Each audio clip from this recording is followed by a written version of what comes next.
Hey, Detoxers! Welcome to the Disinfo Detox, the show that breaks down the headlines, debunks the hype, and explores what they don't want you to know about media, tech, education, and power. I'm Nolan Higdon, and I'm joined by our resident philosopher, Nikki. Hello, detoxers. Dickie here. Let's loosen the grip of illusion, shall we? And we're also joined by Dr. Sydney Sullivan, an education expert whose work centers on the intersection of social media and mental health. No stranger to the Disinfo Detox. Hey, Sydney.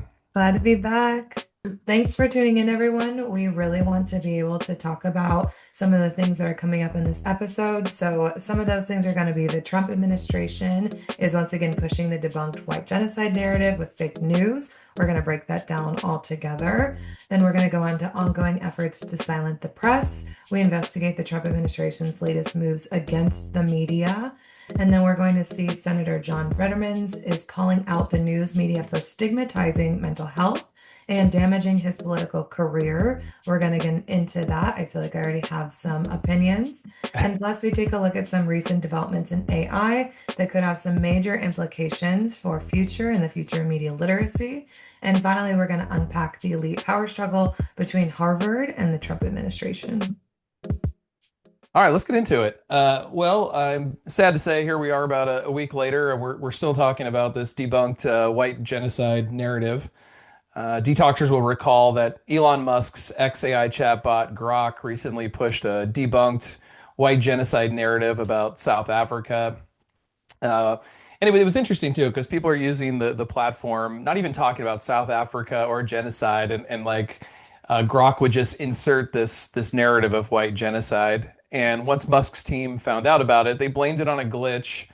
But then shortly after, it was the Grok was also amplifying Holocaust denial. And of course, folks immediately connected this to Elon Musk, who was making those Hitler-esque salutes earlier on in Trump 2.0. But that's kind of where we left the story off last time. But the plot thickened during an Oval Office meeting between Trump and South African President Cyril Ramaphosa. Probably butchering that. But in that meeting, Trump repeated the white genocide claim and even began granting refugee status to Afrikaners, he said, where it was escaping the white genocide. But the facts that Trump used for this white genocide are really speak to how prevalent fake news is in the society. He showed some photos of the white genocide, but the photos actually were from a conservative website, and they weren't even in South Africa. They were in the Democratic Republic of Congo. He also showed this image of white crosses, which he said were to memorialize all the dead white farmers, but really it was from a 2020 protest about two murders. And from best I could tell, the last couple months of 2024, there were about 12 farmers killed in South Africa, and one of them was white.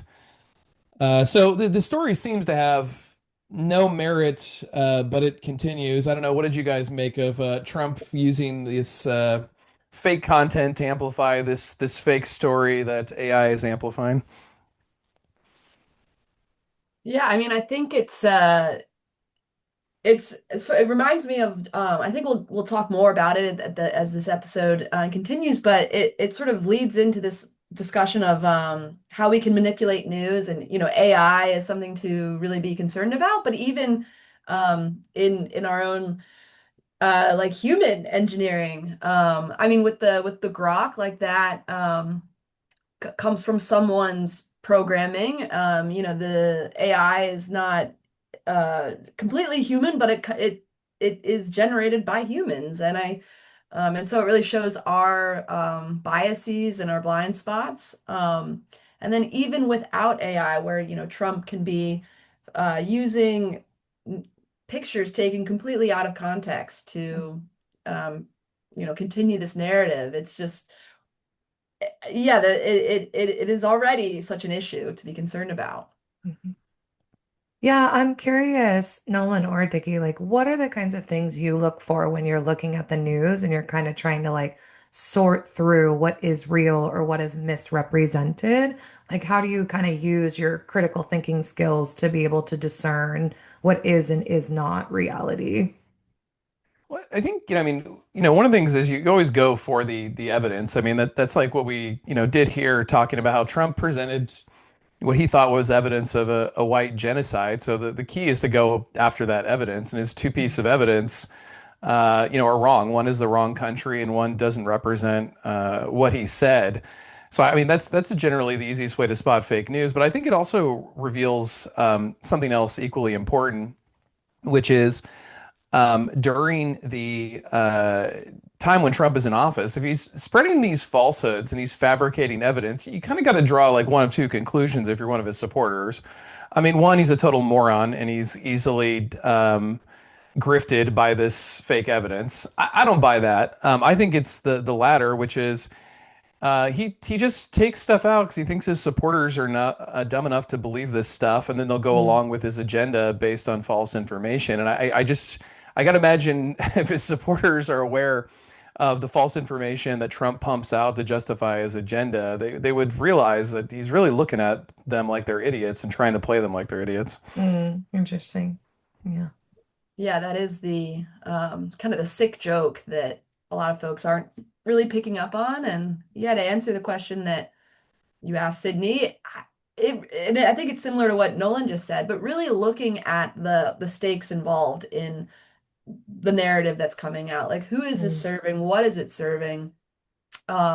This narrative about a white genocide of in South Africa, I think that there's even a sort of like a trying to set the pave the road for like allowing a very certain type of immigration in. We want the white strong farmer stock to come into our country. No one else, only the purebloods or something, and that this is Mm. just sort of setting the allowing them to be anti-immigration in some instances, but pro-immigration in another Mm. sense. hmm So yeah, there's sort of a narrative that's feeding into a more, yeah, I guess white supremacist uh,